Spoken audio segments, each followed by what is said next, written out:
जय हिंद दोस्तों, रक्षित खन्ना के चैनल में आपका स्वागत है। दोस्तों कैसे हैं आप? उम्मीद करता हूं कि आप अच्छे होंगे। दोस्तों सबसे पहले आप सभी को सशस्त्र सेना झंडा दिवस की हार्दिक शुभकामनाएं। दोस्तों जैसा आपको पता है 15 नवंबर 2025 को शिव गोपाल मिश्रा जी ने 8 सीपीसी के टर्म ऑफ रेफरेंस से संबंधित अपने टीम्स के मेंबर के साथ एक मीटिंग करी थी। जो भारत सरकार ने 8 सीपीसी के टर्म ऑफ रेफरेंस जारी करे तो उससे संबंधित शिव गोपाल मिश्रा जी ने मीटिंग करी थी, जिसमें शिव गोपाल मिश्रा जी ने कई अहम फैसले लिए। जैसे कि जो दूसरी ऑर्गेनाइजेशन के सदस्य हैं, दूसरी एसोसिएशन के जो सदस्य हैं, वो अपने इनपुट देंगे 8 सीपीसी से संबंधित जेसीएम को, शिव गोपाल मिश्रा जी को, और टाइम दिया था 15 दिसंबर का। जी हां दोस्तों, जो दूसरी एसोसिएशन के सदस्य हैं, जो दूसरी ऑर्गेनाइजेशन के सदस्य हैं, वो अपने इनपुट देंगे 15 दिसंबर तक। और 15 दिसंबर के बाद शिव गोपाल मिश्रा जी ज्ञापन बनाएंगे 8 सीपीसी से संबंधित, और वो ज्ञापन भेजा जाएगा सीधा वेतन आयोग को।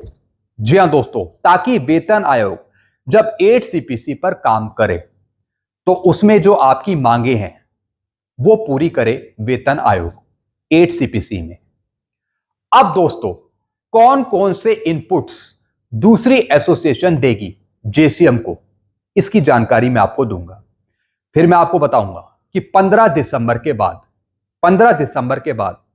क्या होगा 8 सीपीसी पर जेसीएम के द्वारा, इसकी भी जानकारी मैं आपको दूंगा। यानी आगे की जानकारी मैं आपको देने वाला हूं कि जेसीएम की क्या प्लानिंग होगी 8 सीपीसी पर। ये सारी जानकारियां आपके लिए बहुत महत्वपूर्ण हैं, इसलिए इस वीडियो को आप शुरू से लेकर आखिरी तक देखिएगा। वीडियो में आगे बढ़ने से पहले एक छोटी सी अपील मैं आपसे करूंगा, और अपील है चैनल सब्सक्राइब की। देखने में आया काफी पेंशनर्स हैं जो वीडियो तो देख रहे हैं लेकिन अभी तक उन्होंने चैनल को सब्सक्राइब नहीं किया, जिससे क्या हो रहा है, मेरी जानकारियां उन तक सही समय पर नहीं पहुंच रही। ऐसे कितने पेंशनर्स हैं? 34% आप साइड में देख रहे हैं। तो फटाफट सबसे पहले आप चैनल को सब्सक्राइब कर लीजिए, जितने पेंशनर्स ने चैनल को सब्सक्राइब नहीं किए, ताकि आपको बेहतरीन जानकारियां मिल पाए और आगे आने वाले वीडियो के नोटिफिकेशन भी आपको मिल जाए। तो फटाफट सबसे पहले आप चैनल को सब्सक्राइब कर लीजिए। चैनल सब्सक्राइब करना आपके लिए फ्री में है, सारी चीजें आपके लिए फ्री में है। तो फटाफट सबसे पहले आप क्या करेंगे? चैनल को सब्सक्राइब। चलते हैं दोस्तों, जानकारियों में आगे बढ़ते हैं। स्टाफ साइड जेसीएम पक्ष ने दूसरे संगठनों से अपील करी है कि वेतन आयोग को भेजे जाने वाले ज्ञापन की तैयारी के लिए निम्नलिखित विषयों से संबंधित 15 दिसंबर 2025 तक इनपुट भेजे। जी हां दोस्तों, जो दूसरी एसोसिएशन है वो अपने इनपुट देगी जेसीएम को 8 सीपीसी पर। फिर जो भी वो इनपुट देगी, फिर उससे संबंधित जेसीएम शिव गोपाल मिश्रा जी एक ज्ञापन बनाएंगे, और वो ज्ञापन भेजा जाएगा सीधा वेतन आयोग को। अब दोस्तों कौन कौन से इनपुट दिए जाएंगे दूसरी एसोसिएशंस के द्वारा, और दोस्तों ये इनपुट भेजने हैं 15 दिसंबर 2025 तक, ये डेडलाइन है। 15 दिसंबर के बाद जेसीएम शिव गोपाल मिश्रा जी एक ज्ञापन बनाकर सीधा वेतन आयोग को भेज देंगे। जी हां दोस्तों, और यह भी हो सकता है कि आगे चलकर 15 दिसंबर के बाद जेसीएम भारत सरकार के साथ मीटिंग करे 8 सीपीसी से संबंधित। साथ ही साथ दोस्तों शिव गोपाल मिश्रा जी ने एक लेटर भी लिखा है पीएम मोदी जी को, जो 8 सीपीसी के टर्म ऑफ रेफरेंस हैं उसमें सुधार करने के लिए, पेंशनर्स का जिक्र करने के लिए, और जो उसमें एक लाइन लिखी है अनफंडेड कॉस्ट की, तो उस लाइन को हटाने के लिए पहले ही शिव गोपाल मिश्रा जी ने लेटर भेजे हैं पीएम मोदी जी को, भारत सरकार को। अब दोस्तों यहां पे देखिए, जो दूसरे संगठन हैं, जो दूसरे एसोसिएशन है, वो किस तरीके के इनपुट देंगे जेसीएम को, स्टाफ साइड को, या फिर शिव गोपाल मिश्रा जी को। सबसे पहला इनपुट है फैमिली यूनिट बढ़ाने के आंकड़े। जी हां दोस्तों, डिमांड करी जा रही है फैमिली यूनिट 3 से बढ़ाकर 4 करी जाए, 3.6 करी जाए। जो दूसरे संगठन है वो डिमांड कर रहे हैं 5 फैमिली यूनिट की। तो दोस्तों शिव गोपाल मिश्रा जी ने यह आग्रह किया है दूसरे संगठनों से कि अगर आप 4 फैमिली यूनिट की डिमांड कर रहे हैं तो उसके आंकड़े दिखाइए, उसके कुछ कागज पत्र भेजिए, ताकि हम एक अच्छा सा ज्ञापन बनाएं और फिर वो हम वेतन आयोग को भेजें, ताकि वेतन आयोग फैमिली यूनिट को बढ़ाए, 3 की बजाय 4 फैमिली यूनिट या फिर 5 फैमिली यूनिट रखे, जिससे कि फिटनेस फैक्टर भी 2.40 से ज्यादा बने और मिनिमम पे भी 40 से 50 हजार के आसपास बने 8 सीपीसी में। तो दोस्तों यहां पर आंकड़े मांगे गए हैं फैमिली यूनिट के। जी हां दोस्तों, यानी परिवार की इकाइयों को देखते हुए आप आंकड़े दीजिए, दूसरे संगठनों से अपील करिए, जो आइटम्स हैं उसके खर्चे की बात करिए जो हम घर बार में यूज करते हैं, जिससे कि मिनिमम पे निकाली जाती है। फिर दोस्तों दूसरा, मौजूदा कर्मचारियों का फिटमेंट फैक्टर।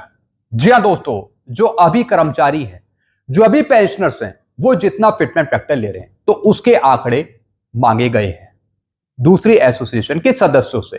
साथ ही साथ पे, सैलरी और अलाउंसेस के डॉक्यूमेंट। जी हां दोस्तों, पे, अलाउंसेस, सैलरी का स्ट्रक्चर क्या हो 8 सीपीसी में, तो दोस्तों उससे पहले कुछ डॉक्यूमेंट मांगे गए हैं, कुछ कागज पत्र मांगे गए हैं। फिटनेस फैक्टर के कागज पत्र दिए जाएं। जी हां दोस्तों, फिटनेस फैक्टर किस तरीके से तैयार किया जाता है, सारे डॉक्यूमेंट मांगे हैं जेसीएम ने, शिव गोपाल मिश्रा जी ने, दूसरे संगठनों के एसोसिएशन से या फिर सदस्यों से। फिर दोस्तों एमएससीपी के रिवाइज रूल्स, प्रमोशन या फिर इंक्रीमेंट के रूल। जी हां दोस्तों, एमएससीपी के क्या रूल्स हैं, किस तरीके से बदलाव हो सकता है 8 सीपीसी में, एमएससीपी को देखते हुए। तो जो पुराने रूल्स हैं उसकी रूपरेखा समझाई है कागज लाकर, यह डिमांड करी है जेसीएम ने, शिव गोपाल मिश्रा जी ने, दूसरे टीम के सदस्यों से। फिर दोस्तों वेतन आयोग की सिफारिशें लागू होने की तिथि। जी हां दोस्तों, जो दूसरे एसोसिएशंस हैं अगर वो चाहती हैं कि 1/1/2026 से ही 8 सीपीसी का फायदा मिले, तो दोस्तों उसकी भी कुछ चीजें प्रोवाइड कराएं जेसीएम को, शिव गोपाल मिश्रा जी को, ताकि वो एक ज्ञापन बनाकर वेतन आयोग को सौंपे। फिर दोस्तों विभिन्न पदों, रैंकों का वर्गीकरण। जी हां दोस्तों, किस तरीके से रैंकों को, पोस्ट को, डेजिग्नेशन को क्लासिफाइड किया जाता है, तो उसका वर्गीकरण, तो उसके भी कुछ कागज पत्र प्रोवाइड कराए जाए। फिर बच्चों के शिक्षा भत्ता। जी हां दोस्तों, जो चिल्ड्रन एजुकेशन अलाउंस है, जो अलाउंसेस हैं, भत्ते हैं, उस पर भी कुछ डॉक्यूमेंट प्रोवाइड कराए जाए, उनके भी कुछ इनपुट दिए जाए। फिर दोस्तों जोखिम भत्ता। जी हां दोस्तों, जो जोखिम भत्ता मिलता है तो उसके कुछ रूल्स के कागज दिए जाए। फिर ओपीएस की बहाली, जो तमाम संगठन डिमांड कर रहे हैं कि ओल्ड पेंशन स्कीम को लागू किया जाए, जो जेसीएम की भी डिमांड है, शिव गोपाल मिश्रा जी की भी डिमांड है, तो दोस्तों इससे संबंधित कुछ डॉक्यूमेंट इनपुट दिए जाएं दूसरे संगठनों के सदस्यों के द्वारा, और बोनस पर भी दिए जाएं। फिर दोस्तों 1/1/2026 से सभी पेंशनर्स के लिए पेंशन में संशोधन या फिर ग्रेजुटी या फिर कम्यूटेशन या फिर फैमिली पेंशन में वृद्धि से संबंधित इनपुट दिए जाएं। जी हां दोस्तों, 1/1/2026 से ही 8 सीपीसी का फायदा मिलना है और 1/1/2026 से ही आपकी पेंशन रिवाइज होनी है पेंशनर की। तो दोस्तों चाहे कम्यूटेशन हो गया, चाहे ग्रेजुटी हो गया, या फिर पेंशन वृद्धि हो गई, या फिर फैमिली पेंशन वृद्धि हो गई, तो इससे संबंधित इनपुट्स दिए जाएं दूसरे संगठनों के सदस्यों के द्वारा शिव गोपाल मिश्रा जी को। फिर दोस्तों 15 दिसंबर के बाद जेसीएम के द्वारा 8 सीपीसी का ज्ञापन वेतन आयोग को भेजा जाएगा। जी हां दोस्तों, यह डेडलाइन है 15 दिसंबर 2025 की। जैसा मैंने आपको बताया अभी कुछ दिन में 15 दिसंबर आ जाएगी, तो 15 दिसंबर तक जो दूसरी ऑर्गेनाइजेशन के सदस्य हैं वो अपने इनपुट देंगे शिव गोपाल मिश्रा जी को। तो दोस्तों इन चीजों पर ज्ञापन बनाएगा जेसीएम, शिव गोपाल मिश्रा जी, जो मैंने आपको यहां पे मुद्दे समझाए। इन्हीं मुद्दों पर इनपुट देने हैं दूसरे एसोसिएशन के सदस्यों ने शिव गोपाल मिश्रा जी को, और 15 तारीख के बाद जेसीएम मीटिंग भी कर सकता है भारत सरकार के साथ।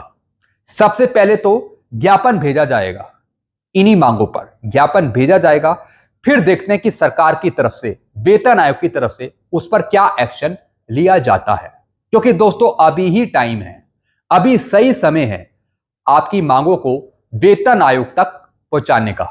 अभी सही समय है। अगर आपकी मांगे अभी पहुंच जाती है वेतन आयोग के पास, तो दोस्तों वेतन आयोग हो सकता है कि आपकी मांगों को मान ले 8 सीपीसी में, और ये मांगे 8 सीपीसी में इंक्लूड हो जाए। तो दोस्तों हम उम्मीद करते हैं कि 15 तारीख के बाद एक अच्छा सा ज्ञापन वेतन आयोग को मिल जाए और फिर वेतन आयोग काम करना शुरू करे 8 सीपीसी पर, और भारत सरकार के साथ भी एक मीटिंग हो जेसीएम की आगे चलकर। तो दोस्तों ये मैंने आपको लेटेस्ट जानकारियां दी हैं, लेटेस्ट जानकारियां। इससे रिगार्डिंग आपके अपने विचार क्या हैं, आपके अपने सुझाव क्या हैं, आप नीचे कमेंट कर सकते हैं। हम भी डिमांड कर रहे हैं, संगठन भी डिमांड कर रहे हैं कि अच्छी खासी फैमिली यूनिट दी जाए, जिससे फिटनेस फैक्टर 2.40 से ज्यादा मिले और मिनिमम पे भी 40 से 50 हजार रुपए मिले 8 सीपीसी में। क्योंकि डीएडीआर के रेट के हिसाब से आपका फिटनेस फैक्टर ज्यादा नहीं बन रहा, सिर्फ 1.92 के आसपास बन रहा है। तो डीएडीआर के हिसाब से तो ज्यादा नहीं बन रहा, लेकिन अगर फैमिली यूनिट को बढ़ा दिया जाए, 5 फैमिली यूनिट कर दी जाए, तो ऑटोमेटिकली आपका फिटनेस फैक्टर भी ज्यादा हो जाएगा और मिनिमम पे भी ज्यादा हो जाएगी। तो यही सब डिमांड रखी है, यही सब डिमांड रखी है। बाकी देखते हैं कि दूसरे संगठन किस तरीके की डिमांड्स भेजते हैं शिव गोपाल मिश्रा जी को इससे संबंधित, और फिर शिव गोपाल मिश्रा जी क्या ज्ञापन बनाते हैं वो देखेंगे आगे। तो दोस्तों ये सब जानकारियां थी जो मैंने आपको दी है। आपको कुछ पूछना हो तो आप नीचे कमेंट कर सकते हैं, और ऐसी जानकारियां पाने के लिए आप चैनल से जुड़ सकते हैं, चैनल को सब्सक्राइब कर सकते हैं। चैनल का नाम है Rakshit Khanna. Thank you so much.